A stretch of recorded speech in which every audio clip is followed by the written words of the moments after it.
how thou didst outshake the reign of liberality. Oh God, thou didst outshake. Thy heritage thou didst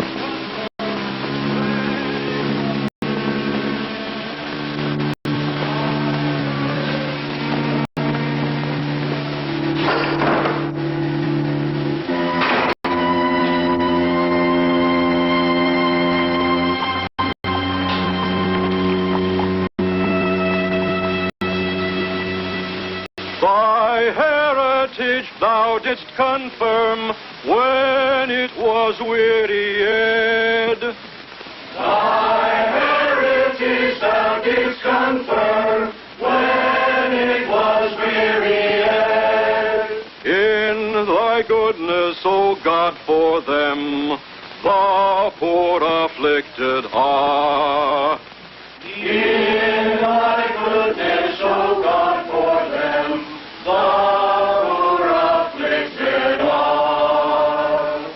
May God bless you all, and may you find peace in his strength. Amen.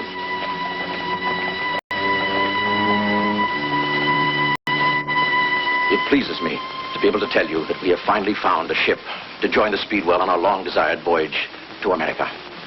Amen. Amen. She is the Mayflower of London, commanded by Captain Christopher Jones. Who is making the arrangements, Elder Brewster? Mr. Martin, who represents over 70 backers of our venture. Oh, I know that Mr. Martin can be a difficult man. Difficult is a milder description of that hog-jowled pirate than I would use. No matter. The die is cast. And with whatever doubts and fears we might harbor in our souls, we sail in 3 days upon the Mayflower of London. What protection shall we have against the savages we've heard so much about?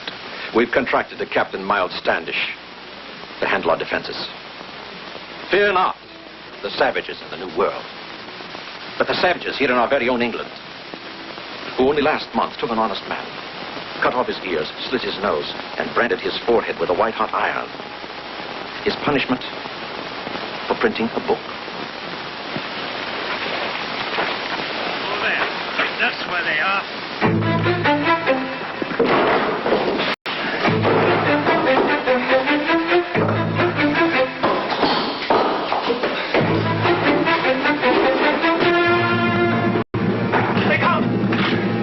Soldiers are here. All right. Quietly. All right, come. Quickly and quietly. Come, quickly, quietly. Walk it out. Come. Hurry.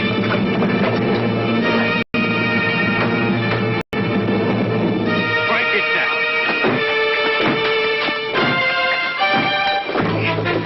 Here we go.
I don't understand. The king's men searched for me throughout the land. Should they forbid the Mayflower to sail until I'm handed over to them? Promise me, you will do just that. I couldn't do that. It would mean the gallows for you.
Bennett, isn't it?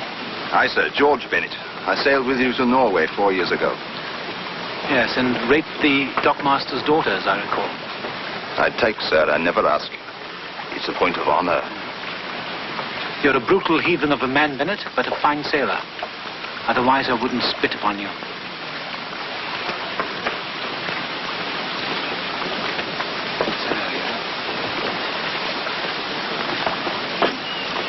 Good morning.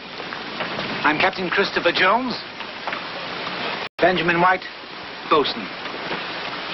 I see some... Oh, Charles Hughes, ship's doctor. I see some of you who have sailed with me before. You will remember my Mayflower is a sweet ship. After this voyage, she will be a sweet ship no longer, because this time I am not running taffeta and satins from Hamburg, or hats and hemp to Norway, or wine and cognac from France. No. When this voyage is over and done, the Mayflower will stink, and you will stink with her. Sir, may we know the cargo and the destination? Yes. The cargo is Pilgrims, and the destination is America. Church people, sir. That's right, Bennett. Church people. Bible thumpers and psalm singers. Doesn't it make you wish to vomit? I went to sea to escape such men as them. Men, Bennett? Did I say men? Men, women, and children. Why could we not have been told this before we signed on? Why? Because had you known it, you would not have signed on. You would have run the length of England to escape it. I needed a good crew. I have a good crew. I'll not be part of it. Let's sail with a cargo of puke stockings.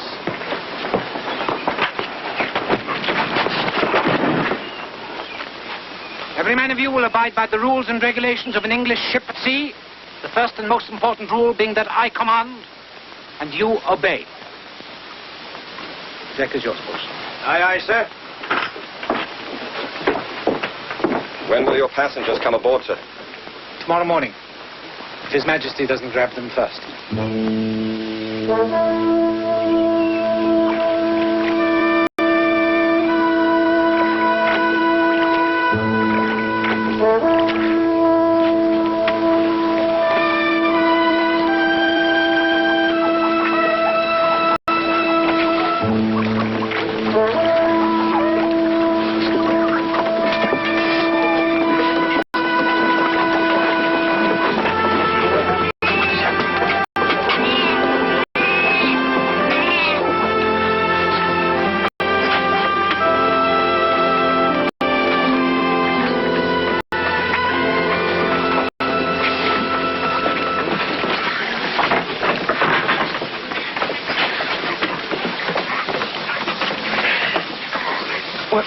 Will you pick it up, please, and put it on top?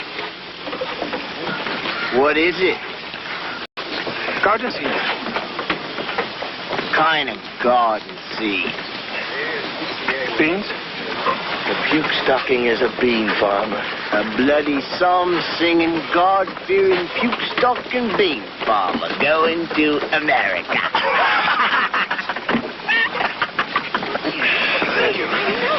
How intelligent can we be, I wonder, to trust our lives to those that hate us so?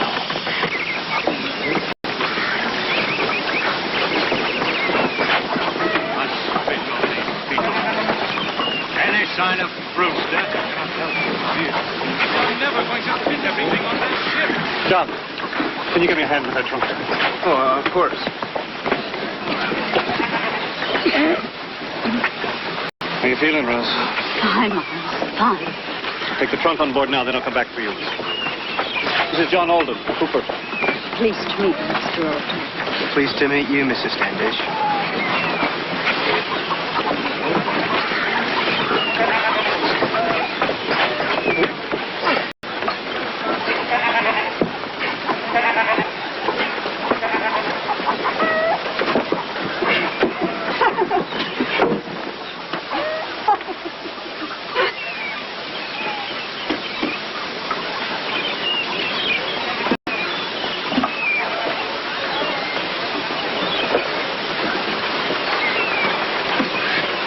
What a lovely warm package for a long winter's night. But you are married, Miles. Yes? Yes. I certainly am.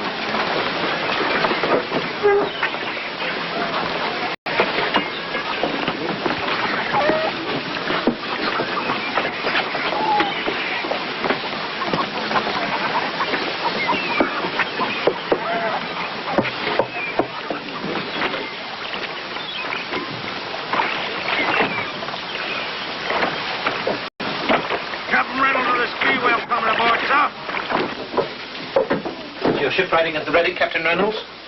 Aye. But why are His Majesty's troops present? Because His Majesty is fond of visiting harassment upon those of his subjects who displease him. You haven't been forbidden to sail. No, not yet. Now here.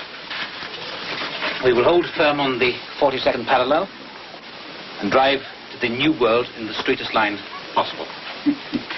I'm thankful you've not chosen the Columbus course. I wouldn't dream of it, sir. Columbus sailed exactly 1,000 miles out of his way. He had no idea where he was going. He didn't know where he was when he got there. He had no idea where on earth he had been when he came home. So, Captain, have you ever sailed to America? Years ago, with a cargo of supplies to the Jamestown colony. I haven't. For years now I've wanted to. You see, when I think of the New World, I always think of the old maps. Old maps, huh? Yes.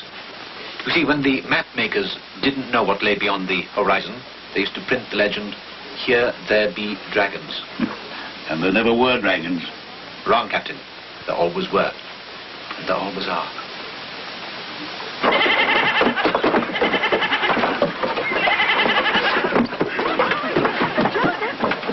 There you are, child.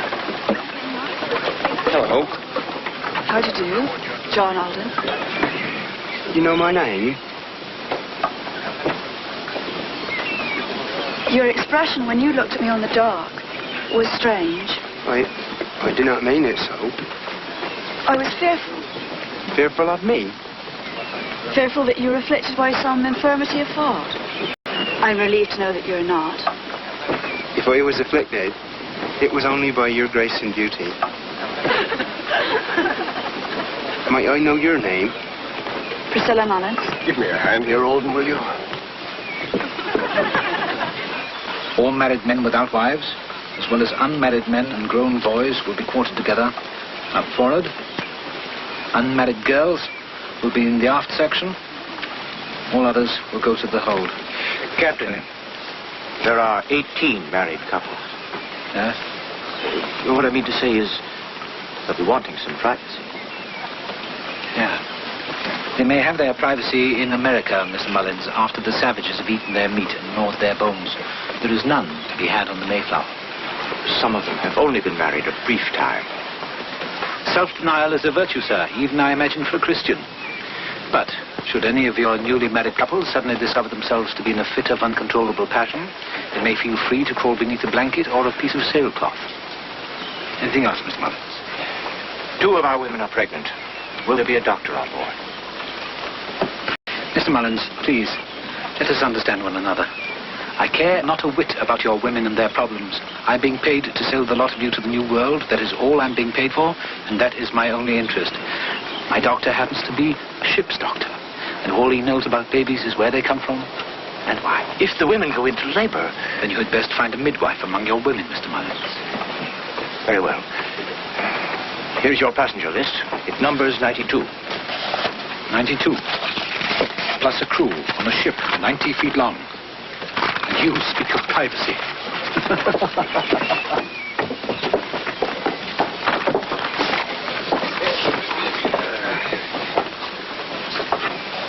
Step carefully, Elizabeth. Carry precious cargo. Stephen Hopkins, sir. My wife, Elizabeth. Child is our daughter, Damaris. You're assigned to the hold, Hopkins. Right.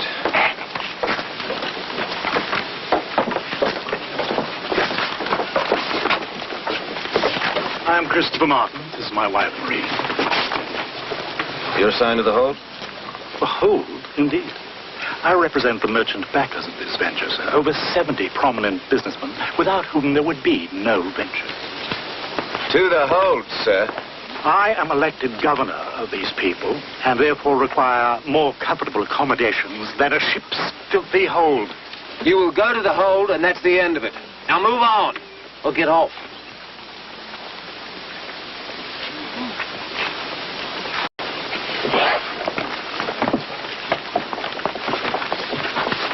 Captain Miles Standish, in charge of the colony's defenses.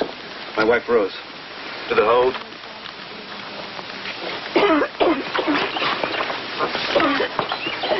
Dr. Heel, Sir. follow them to the hold. Find out what ails that woman. If it's contagious, I want her off my ship. Aye, sir. Push that truck over this way, please. Careful now. Excuse me. I think this basket is ours.